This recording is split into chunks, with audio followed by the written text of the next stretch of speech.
আসসালামু আলাইকুম, ফারজানা নাহিদ জানাচ্ছি টিভিতে রাতের খবর। চীনের দালিয়ানে বিশ্ব অর্থনৈতিক ফোরামের বার্ষিক সভা গ্রীষ্মকালীন দাভোসে অংশগ্রহণ শেষে বেইজিং পৌঁছেছেন প্রধানমন্ত্রী তারেক রহমান।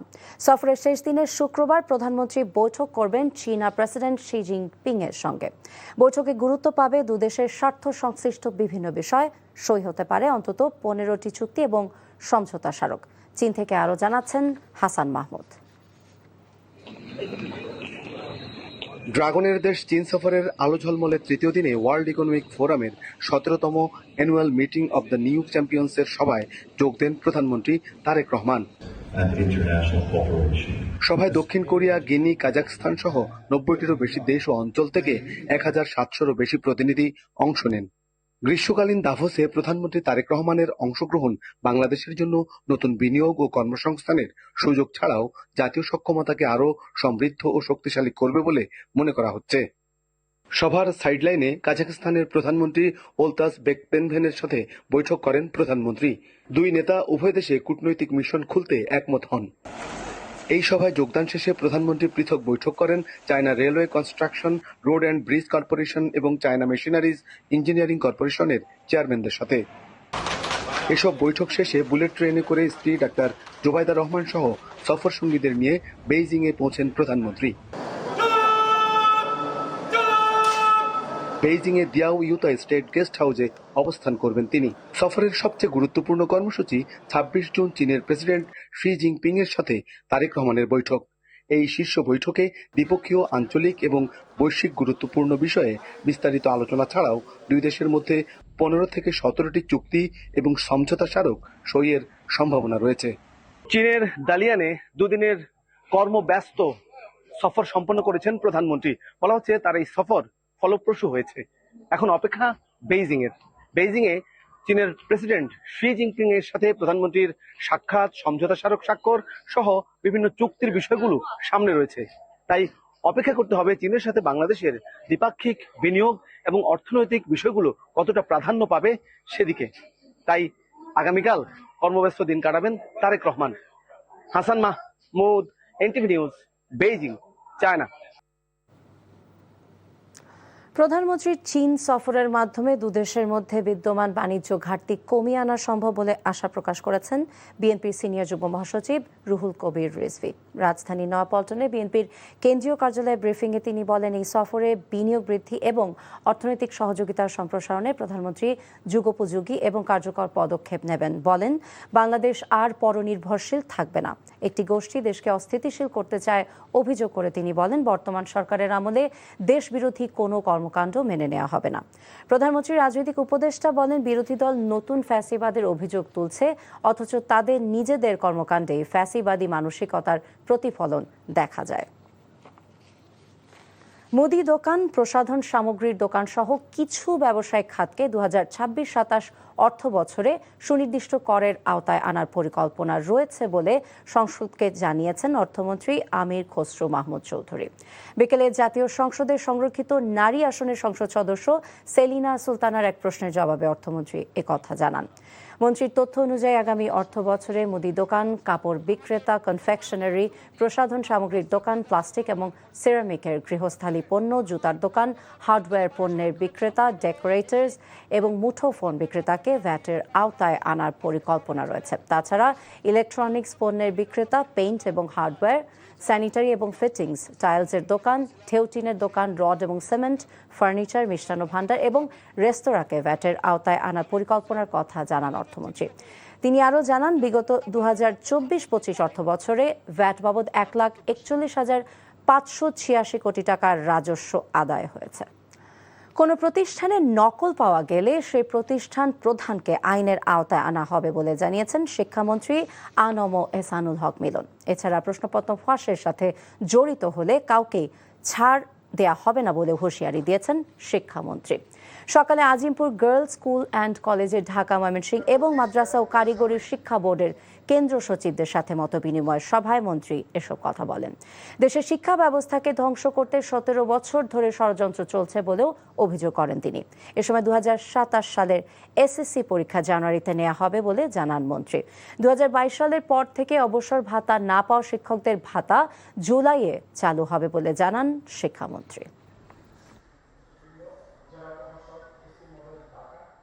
2027-এ এসএসসি পরীক্ষা আমরা নেব জানুয়ারি মাসে। কোনো প্রতিষ্ঠানে নকল পাওয়া গেল, একজন এসএসসি পরীক্ষার্থী, তার বয়স 16 বছর, আমরা সেই নকল পাওয়াটাকে ওই জুবিনিয়াল একজন আন্ডার এজকে আমরা পানিশমেন্ট দিতে পারি না, ইটস নট প্রপার। কিন্তু নকলটা ওই প্রতিষ্ঠানে পাওয়া গেল, প্রতিষ্ঠান প্রধান ইজ দ্য রেসপন্সিবল, তাকে আইনের আওতায় আনা হবে।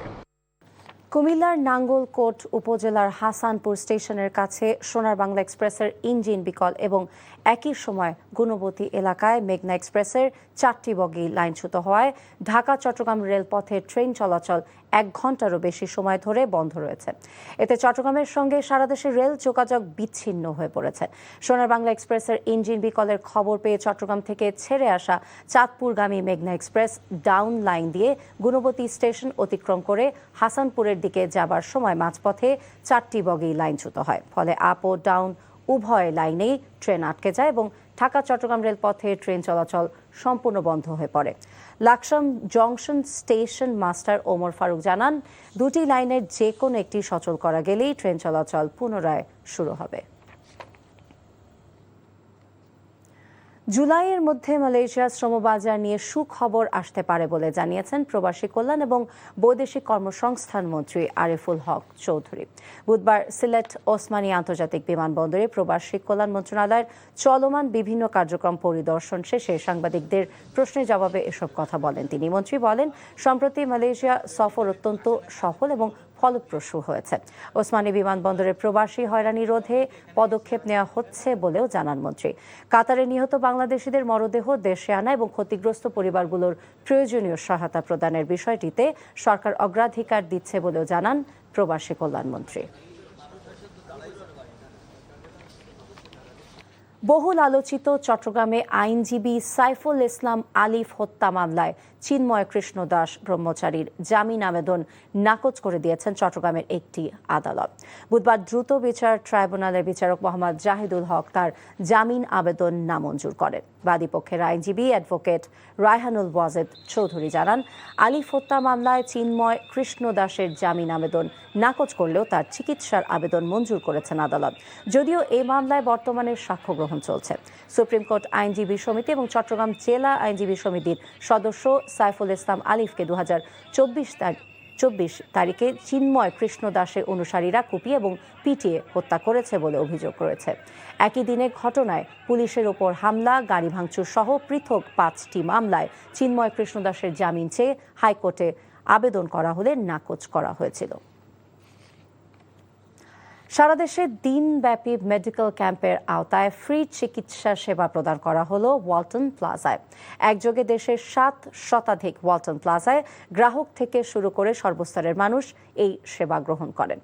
রাজধানী মিরপুরের ওয়ালটন প্লাজায় মেডিকেল ক্যাম্পের উদ্বোধন করেন প্লাজার managing partner S A. Mahbubul Alam. এ সময় একটি বিশেষ হটলাইন নাম্বার চালু করা হয়। এতে ফোন করে ফ্রি চিকিৎসা নেন গ্রাহকেরা। এর আওতায় রোগীদের ব্যবস্থাপত্র এবং ঔষধ প্রদান করা হয়। এছাড়া থ্যালাসেমিয়া ফাউন্ডেশনের উদ্যোগে ছিল রক্তদান কর্মসূচি। এ সময় ওয়ালটন প্লাজার ম্যানেজিং ডিরেক্টর মোহাম্মদ রায়হান সহ ঊর্ধ্বতন কর্মকর্তারা উপস্থিত ছিলেন। মার্কেন্টাইল ব্যাংকের 27তম বার্ষিক সাধারণ সভা অনুষ্ঠিত হয়েছে। বুধবার ব্যাংকের প্রধান কার্যালয়ে ভার্চুয়াল প্ল্যাটফর্মে এই সভায় 31 ডিসেম্বর 2025 সমাপ্ত বছরের ব্যালেন্স শিট অনুমোদিত হয়। এতে সভাপতিত্ব করেন ব্যাংকের পরিচালনা পর্ষদের চেয়ারম্যান মোহাম্মদ আনোয়ারুল হক। স্বাগত বক্তব্য রাখেন ব্যবস্থাপনা পরিচালক মতিউল হাসান। ভার্চুয়ালি উপস্থিত ছিলেন ব্যাংকের ভাইস চেয়ারম্যান আকরাম হোসেন, পরিচালক এম.এ. খান বেলাল সহ ঊর্ধ্বতন কর্মকর্তারা। মার্কেন্টাইল ব্যাংক অর্থনীতির খবর। আগামী ২৭ জুনের মধ্যে ইসলামী ব্যাংকের পূর্ণাঙ্গ এবং গ্রহণযোগ্য পরিচালনা পর্ষদ গঠন করা না হলে ২৮ জুন সারা দেশের গ্রাহকদের নিয়ে ঢাকায় বিক্ষোভ মিছিল, অর্থ মন্ত্রণালয় এবং বাংলাদেশ ব্যাংক ঘেরাও করবে ইসলামী ব্যাংক সচেতন গ্রাহক ফোরাম। সকালে জাতীয় প্রেস ক্লাবের সংবাদ সম্মেলনে ফোরামের আহ্বায়ক অধ্যাপক নুরুন নবী মানিক এমন কর্মসূচি ঘোষণা করেন। তিনি জানান, ইসলামী ব্যাংক বাংলাদেশের প্রতি গ্রাহকদের আস্থা দ্রুত ফিরিয়ে আনতে একটি স্বাধীন ও পেশাদার পরিচালনা পর্ষদ গঠন এবং ব্যাংকটি প্রকৃত মালিকদের কাছে মালিকানা ফিরিয়ে দিতে হবে।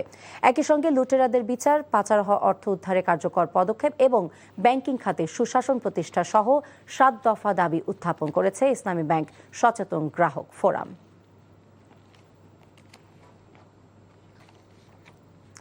বিশ্বকাপ ফুটবলে উন্মাদনার ঢেউ এবার আছড়ে পড়েছে রাজধানীর খাবারে। খাদ্য সংস্কৃতিতে যুক্ত করেছে নতুন মাত্রা। ফিফা ওয়ার্ল্ড কাপের স্বাগতিক দেশ মেক্সিকো, কানাডা আর আমেরিকার রকমারি খাবার নিয়ে ৫ তারকা হোটেল ইন্টারকন্টিনেন্টাল ঢাকায় শুরু হয়েছে খাবারের উৎসব। এলিমেন্টস গ্লোবাল ডাইনিংয়ে ওয়ার্ল্ড কাপ ফ্লেভার্স নামের এই উৎসব চলবে আগামী ৩০ জুন পর্যন্ত। ফুটবল ফ্যানদের জন্য রয়েছে বড় পর্দায় সকল রোমাঞ্চকর ওয়ার্ল্ড কাপ ম্যাচ লাইভ দেখার সুযোগ, পাশাপাশি টুর্নামেন্ট চলাকালীন এক্সক্লুসিভ খাবার এবং পানীয় অফার। খাবার উপভোগ করতে জনপ্রতি গুনতে হবে ১১,৫০০ টাকা। তবে নির্ধারিত কিছু ব্যাংকের কার্ডে থাকছে আকর্ষণীয় একটি কিনলে ৩টি ফ্রি অফার।